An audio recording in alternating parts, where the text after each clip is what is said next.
안녕하세요. 여러분들의 주식 멘토, 주식 스윙맨 정윤호 인사드리겠습니다. 오늘 시간도 핵심만 쏙쏙 뽑아서 여러분들이 종목에 대한 대응 편히 하실 수 있도록 안내 드리도록 하겠습니다. 오늘 같이 살펴볼 기업은 STX가 되겠는데요. STX는 이제는 종합 상사로서 원자재 관련된 기업이다라고 딱 기억하시면 되겠습니다. 현재는 니켈과 흑연, 리튬까지 등 해외 자원 개발에 진심인데요. 관련해서 어떤 성과를 좀 낼 수 있을지, 어떠한 모멘텀이 나올지 오늘 시간 자세히 살펴보도록 하겠습니다. 여러분들 영상 보시면서 좋아요, 구독도 한 번씩 눌러주시면 감사하겠습니다.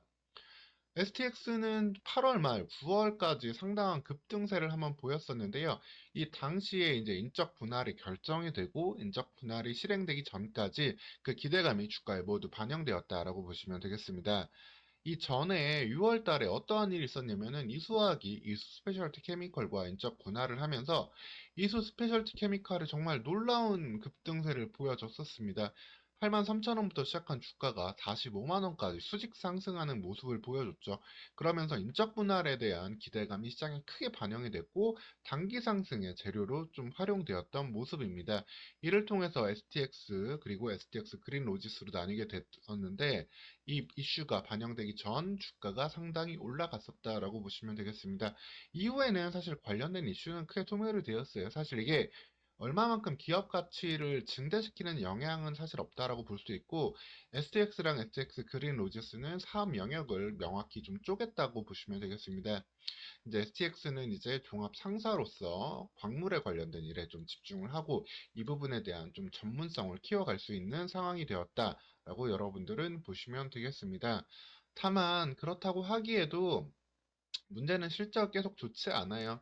영업이익을 잠시 흑자를 본 적도 있지만 계속되는 적자는 피하기 어려운 상황이고 세전 계속 사업이익 당기순이익 적자는 벌써 수년째 지속되고 있는 상황입니다. 이 부분을 단기간에 사실 타개하기는 좀 쉽지 않아 보여요. 왜냐하면 뭐 지주사회사 역할도 있지만 자회사들 통해서도 특별히 돈을 벌기 어려운 부분도 돈을 벌기 쉬운 부분도 보이지 않고 있고 에너지 원료랑 철강, 금속 등 무역 거래를 해서 거기서 충분한 마진을 얻어내기가 지금 쉽지 않은 상황이 되겠습니다. 뭐 각국 간에 조금 더 이제 자원들을 보호해주는 그런 이슈 속에서 STX가 그래서 해외 광물을 직접 개발해야 되는 그런 이슈가 더욱더 부각되었다라고 보시면 되겠습니다.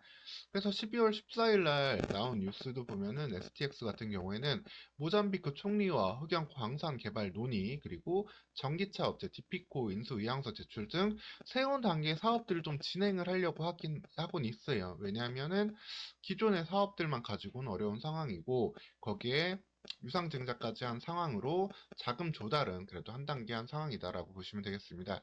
다만 계속해서 여러분들 지금 좀 아쉬운 게 뭐 리튬도 그렇고 니켈 같은 경우에도 가격이 계속 좀 떨어지고 있다라는 거는 여러분들 아실 수 있을 거예요. 니켈 가격은 벌써 올해 들어서도 내내 좀 떨어지고 있고 인도네시아를 중심으로 해가지고 좀 해당 광물이 어떻게 보면 공급 과잉 상태로도 들어가고 있기 때문에 이를 개발한다고 해도 단기간 내 좀 수익으로 접어들기는 어렵다라고 보시면 되겠습니다. 그리고 흑연 같은 경우도 중국 쪽에서 이제 좀 수출 금지 이런 이슈들을 내보내면서 이슈가 좀 나오기는 했지만 관련해서도 여러분들 조금 어려운 부분이 있다라고 보셔야 되세요. 모잠비크랑 하고 있던 흑연 사업도 지금 처음에 이야기한 부분은 아니고 예전부터도 준비를 했었던 사업이에요. 2019년부터도 아프리카 모잠비크에서 흑연에 대한 판매권을 가져왔었는데 사실 이 부분이 아직 의미 있게 나오는 부분은 아니죠. 즉 모잠비크 흑연, 인도네시아 니켈, 남미의 리튬 이런 부분들이 있지만 아직까지 크게 영향은 사실 가져가기 어렵다라고 보시면 되겠습니다. 니켈 같은 경우도 물론 인도네시아 중심으로 의미 있는 니켈을 좀 가져오기는 할 거예요. 이제 황화광이라는 니켈은 크게 두 종류, 이렇게 황화광과 산화광으로 나뉘는데, 황화광 같은 경우가 이제 조금 더 니켈 함량이 보다 높고 구리랑 백금속 원소를 포함하면서 보다 이제 고품질의 니켈로 사용할 수 있는 부분이다라고 보시면 되겠습니다. 특히 배터리 관련 수요가 많이 늘어나는 기대감 속에서 인도네시아 쪽에서 생산을 좀 크게 늘렸는데 문제는 사실 이미 약간 또 공급 과잉 상태가 되었다라고 보셔야 되세요. 그래서 전방 전기차에 대한 수요, 배터리에 대한 수요가 좀 크게 급증을 해야만 이렇게 지금 선제적으로 사업을 벌인 부분들에 대한 보상을 받을 수 있다라고 보시면 되겠습니다. 그래서 아직까지도 좀 미래를 준비해야 되는 부분이고, 단기간 내에 어떠한 실적을 좀 내기는 아직까지도 쉽지 않다라고 보셔야 되겠습니다. 물론 자금 조달 이슈는 한번 지나갔기 때문에 이 부분을 당분간 크게 하회하지는 않겠지만, 당분간 주가는 이 9,500원 선, 그리고 16,000원 선에서 좀 제한된 등락을 이어갈 수 있겠습니다.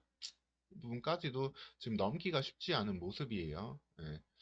이게 좀 아쉬운 모습을 보여주고 있고, 그렇기 때문에 원자재 가격이 좀 빠르게 올라갈 때만 지금 본질적으로 하고 있는 원자재 그 수송에 관한 마진이 조금 더 늘어날 수 있고, 그리고 개발하고 있는 광물의 가치도 늘어난다라고 보셔야 되겠습니다. 그리고 이제 신규 기업을 인수하면서 새로운 사업을 진행하려고도 하고 있는데, 이것도 한번 좀 볼게요. 디피코라는 기업을 이제 인수하겠다라고 하고 있지만, 이거 관련해서도 얼마만큼의 이제 의미를 낼 수 있을지는 이제 물음표다라고 여러분들 보셔야 되겠습니다. 계속해서 문화발 확장이라고만 이야기가 나오는데, 예, 조금 고민이 되는 부분이죠. 기껏 들어온 돈을 좀뭐 효율적으로 좀 써야 되는데, 아직까지는 물음표가 나온다라고 보셔야 되겠습니다. 그래서 약간 주주분들 같은 경우에는 STX에 대해서는 좀 주의를 하면서 보셔야 되는 상황이다. 원자재 가격이 회복이 돼야만 STX는 좀 풀릴 수 있는 상황이다. 라고 꼭 기억하셔야 되겠습니다. 그래서 STX 좀 결론을 말씀드리면은, 일단 시장에서 투자자들한테 신뢰를 얻는 부분이 제일 중요해요. 신뢰에 대한 부분. 근데 인적 분할하면서 단기간에 주가에 어떻게 보면 펌핑 같은 이슈가 있긴 했지만, 그 이후에도 오히려 유상 증자를 좀 진행을 하는 과정도 나왔고, 원자재 관련 사업들을 진행을 하고 있지만 이미 예전부터 진행하고 있던 사업을 약간 다시 언급하는 정도의 언론 플레이 정도 느낌만 좀 나오고 있고, 이 원자재 수출입 기업으로 원자재 개발에 대한 좀 전문성이 어떻게 나올지, 가격 회복을 기다리면서 그 시간까지 신뢰를 쌓아야 하는 과제를 안고 있다고 보시면 되겠습니다. 공격적인 사업 추진을 계속 벌이고 있는데, 이러면서도 재무랑 실적이 어떻게든 안정화될지 이 부분까지도 필요한데, 여러분들 STX에 대해서는 그래서 다소 좀 주의를 하시면서 접근하는 것이 필요하다라고 보셔야 되겠습니다. 물론 관련해서 새로운 좀 이슈가 나올 수도 있을 거예요. 시장이 좀 어떻게 좀 변해간 이슈가 나온다면은. 근데 이제 그런 이슈는 여러분들 이렇게 나오고 나서도 이상하지 않고, 그렇게 나올 때쯤이면은 주가에도 어느 정도 티가 나게 마련입니다. 그 부분 같이 좀 챙겨보면서 대응해 가신다라고 생각하시고, 지금은 일부 비중 조절도 하시면서 대응해 가는 게 필요하다라고 보시면 되겠습니다. 오늘 시간 이렇게 STX에 대해서 좀 안내를 드렸고요. 추가적으로 나온 이슈들도 계속 추적해서 전달 드리도록 하겠습니다.